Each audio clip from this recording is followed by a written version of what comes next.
Hello friends, welcome back to Sushil Mishra business class.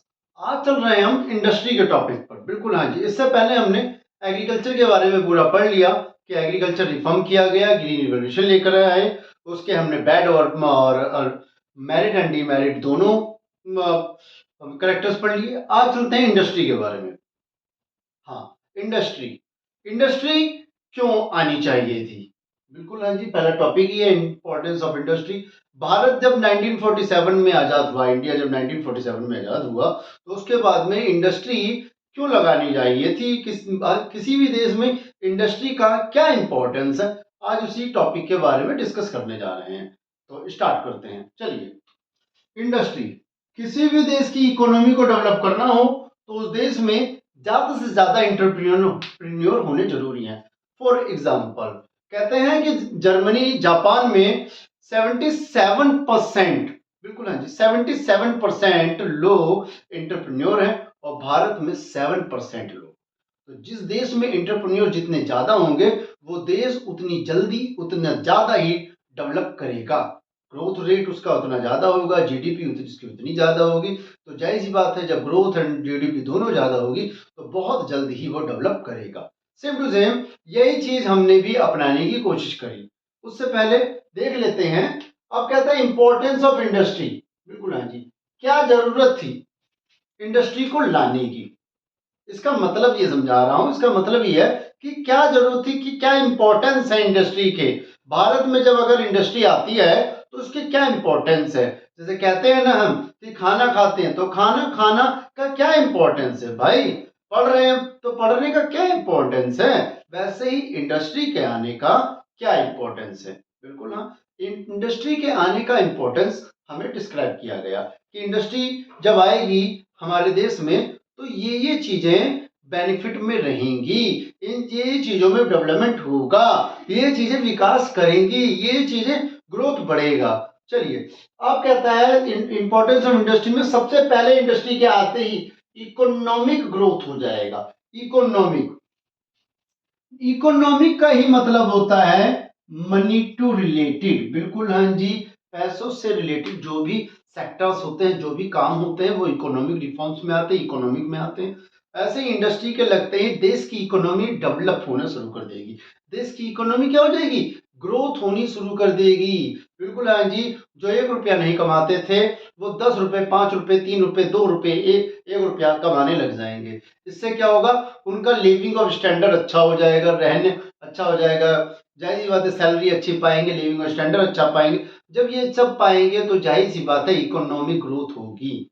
बिल्कुल हाँ, economic growth के बाद में सेकंड टॉपिक है सोर्स ऑफ एम्प्लॉयमेंट। ज्यादा इंडस्ट्री लगने से या इंडस्ट्री होने से एम्प्लॉयमेंट भी बढ़ेगा। बिल्कुल हाँ जी, चाहे वो स्मॉल इंडस्ट्री हो या हैवी इंडस्ट्री हो, कोई भी इंडस्ट्री लगती है तो इंडस्ट्री में काम करने वाले लेबरों की जरूरत होती है, काम करने वाले वर्करों की जरूरत होती है, तो काम करने वाले एम्प्लॉयज की जरूरत होती है।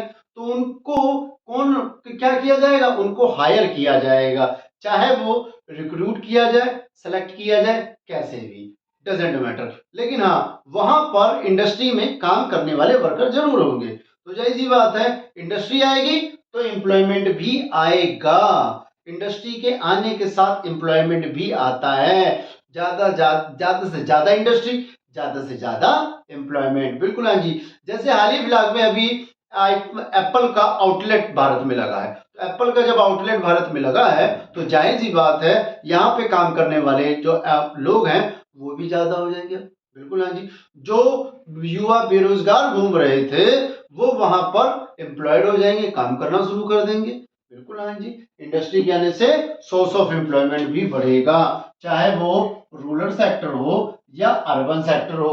ध्यान दीजिएगा, दोनों सेक्टर में।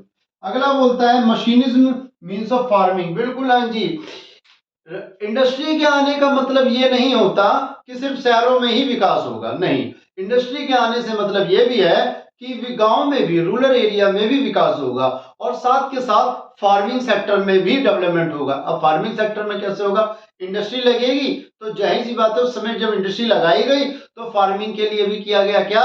ट्रैक्टर्स नए लेकर आए, थ्रेसर लेकर आए, कंपाइंडर लेकर आए, मतलब फार्मिंग्स के नए इक्विपमेंट लेकर आए, जिससे क्या होगा, इससे हुआ ये कि हमने अपना प्रोडक्शन एंड प्रोडक्टिविटी बढ़ाना शुरू कर दिया था। बिल्कुल हाँ जी, ये बेनिफिट हमें एग्रीकल्चर में देखने को मिला था। बिल्कुल हाँ, यही चीज यहाँ बोली है कि यहाँ पर क्या करा, फार्मिंग में मशीनिज्म लेकर आ गए, और ये मशीनिज्म जो आया ना, ये बता दें इंडस्ट्री से आया, याद रखिएगा। क्यों? इंडस्ट्री का मतलब ही होता है किसी चीजों को बनाना, प्रोड्यूस करना। बिल्कुल हाँ जी, प्रोड्यूस। बिजनेस का मतलब होता है प्रोड्यूस के बाद की जो एक्टिविटीज की जाती है वो बिजनेस में आती है, लेकिन इंडस्ट्री में किसी भी प्रोडक्ट को प्रोड्यूस करा जाता है। तो यहाँ चीज फार्मिंग से रिलेटेड जितनी भी मशीन थी उनको प्रोड्यूस करना सीखा गया, प्रोड्यूस किया गया, इससे फार्मिंग में भी हेल्प मिली। अगला, ग्रोथ ऑफ सिविलाइजेशन। अब इंडस्ट्री के आने से, इंडस्ट्री को ऑपरेट करने से, इंडस्ट्री को चलाने से जो एक्टिविटी बढ़ने लगी ना, वो एक्टिविटी सिविलाइजेशन की। सिविलाइजेशन का मतलब था एजुकेशन बढ़ने लगा। बिल्कुल हाँ जी, तो उसके लेवल की पढ़ाई होने लगी, जैसे आईटी सेक्टर की पढ़ाई होने लगी। बिल्कुल हाँ जी, साथ में इसमें जितने भी इंडस्ट्री से रिलेटेड काम के लिए वर्करों की जरूरत थी, तो उनको उनके हिसाब से एजुकेशन भी देने लगा। बिल्कुल हाँ जी, भारत सरकार ने उसके तहत आईटीआई, पॉलिटेक्निक एक्सेट्रा फील्ड भी लॉन्च कर रखे थे, कर दिए कि लोग आए और इंडस्ट्री से रिलेटेड यहाँ पर अपनी पढ़ाई करें। सिविलाइजेशन होने लगे, ग्रोथ बढ़ने लगा, समझने लगे कि एजुकेशन की ज्यादा जरूरत है भारत में, ये सिविलाइजेशन पे आने लगा। अगला क्या बोलता है, इंफ्रास्ट्रक्चर ग्रोथ। बिल्कुल हाँ जी, इंडस्ट्री को आगे बढ़ाने का काम जो काम किया है वो इंफ्रास्ट्रक्चर ने करा है। इंडस्ट्री को आगे बढ़ा रहा है, या इंडस्ट्री इंफ्रास्ट्रक्चर का भी ग्रोथ कर रही है। कैसे? बैंकिंग, कम्युनिकेशन, ट्रांसपोर्ट फैसिलिटीज भी आगे बढ़ा दी। बिल्कुल हाँ जी, दोबारा बता देता हूँ, बैंकिंग, कम्युनिकेशन, ट्रांसपोर्ट, इंश्योरेंस, ये इंफ्रास्ट्रक्चर में आ गए, जो कि इनकी भी बिल्कुल हाँ जी जरूरत पड़ने लगी। कब? इंडस्ट्री के आने से, और इनकी जो है वे हैवी डिमांड होने लगी। ट्रांसपोर्ट, बिल्कुल हाँ जी, जो भी इंडस्ट्री ने प्रोड्यूस करा है उसको one place to another place तक वेरी इजीली से पहुंचाने का काम किसका हुआ? ट्रांसपोर्ट का हुआ। बिल्कुल हाँ जी, कम्युनिकेशन, बिल्कुल हाँ जी, इंडस्ट्री में किस चीज की रिक्वायर है, किस चीज की रिक्वायर नहीं है, कितना आउटपुट हुआ, कितना आउटपुट नहीं हुआ, कितना रॉ मटेरियल चाहिए, कितना रॉ मटेरियल नहीं चाहिए, इसकी जानकारी कम्युनिकेशन से भी होने लगी। इंडस्ट्री में कोई कमियां हो जाए, इंडस्ट्री में कोई दिक्कत ना हो, इसके लिए इंफ्रास्ट्रक्चर में इंश्योरेंस को भी शामिल किया गया। साथ में इंडस्ट्री में जो भी काम किए जाएंगे उसका जितना भी सिस्टमैटिक अकाउंट देखा जाएगा वो बैंक के थ्रू होगा। बिजनेस स्टार्ट करते हैं बाय बैंक। बिल्कुल हाँ जी, तो ये बैंक जो है ना, ये भी इंफ्रास्ट्रक्चर में आ गया, और ज्यादा से ज्यादा लोग बैंकिंग से भी जुड़ने लगे।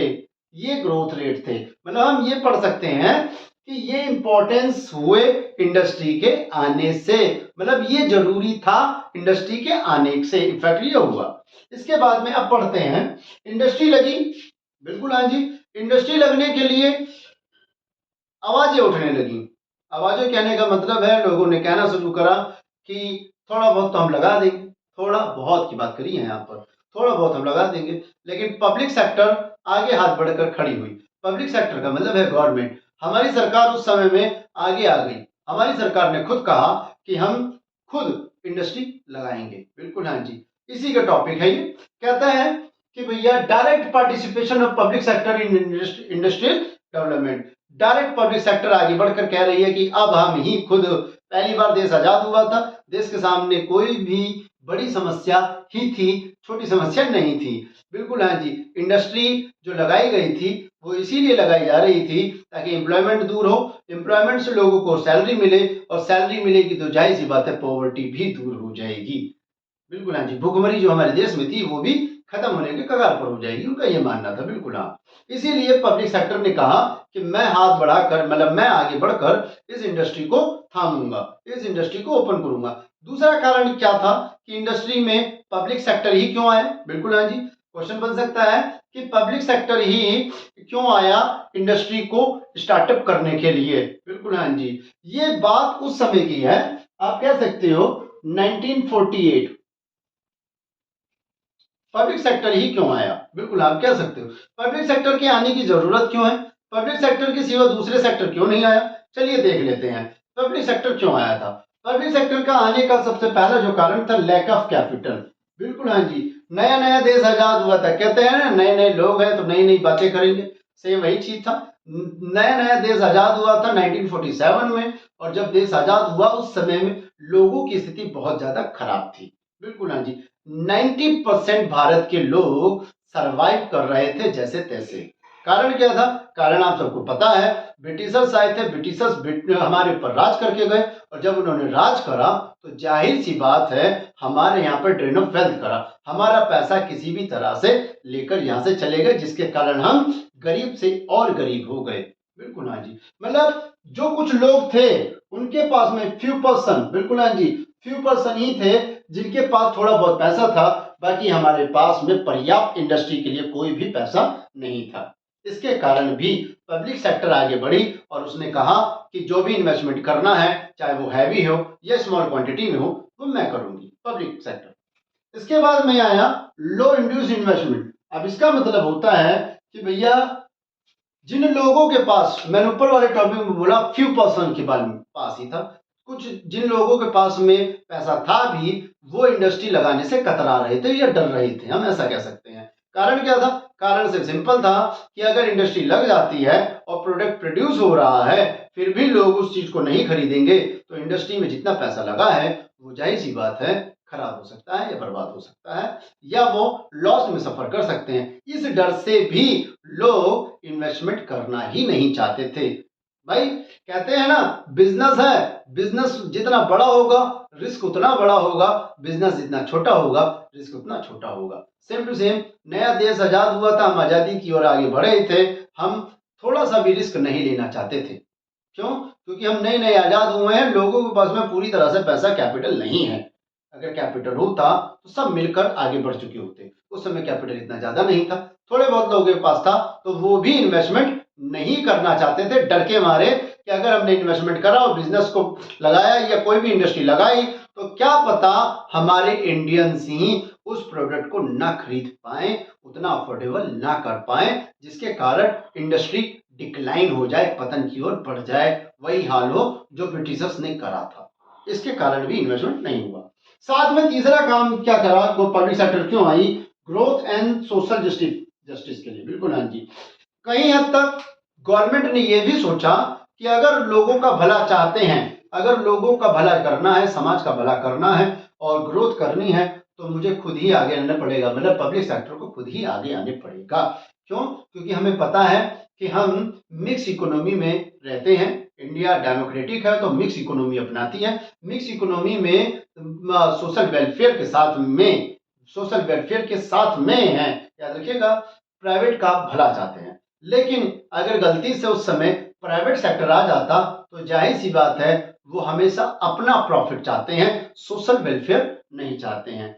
लेकिन पब्लिक सेक्टर जो है, बिल्कुल हाँ जी, पब्लिक सेक्टर सोशल वेलफेयर चाहती है, समाज का भला चाहती है, ना कि प्रॉफिट। और प्राइवेट सेक्टर जो है वो क्या चाहते हैं? प्राइवेट सेक्टर हमेशा सोशल वेलफेयर से कोई मतलब नहीं है, वो सिर्फ प्रॉफिट मैक्सिमाइजेशन ही चाहते हैं। इस चीज को देखकर पब्लिक सेक्टर ने कहा कि अभी देश, जाहिर सी बात है मैं हर बार वही बता रहा हूँ, ये भी देश आजाद हुआ, इतनी समस्याएं खड़ी हो जाएंगी कि कहने के नहीं लायक रह जाएंगे। इसलिए भी पब्लिक सेक्टर आगे बढ़ा और पब्लिक सेक्टर ने प्राइवेट सेक्टर को पीछे करके आगे बढ़कर कहा कि जितना भी इन्वेस्टमेंट करना है, जितने भी बिजनेस लगाना है, जितनी भी इंडस्ट्री लगानी है, वो सब मैं खुद करूंगा। बिल्कुल हाँ जी, ये काम इंडस्ट्री में हुआ पब्लिक सेक्टर के कारण। आज हमने, जैसी बात है, दो टॉपिक खत्म करे।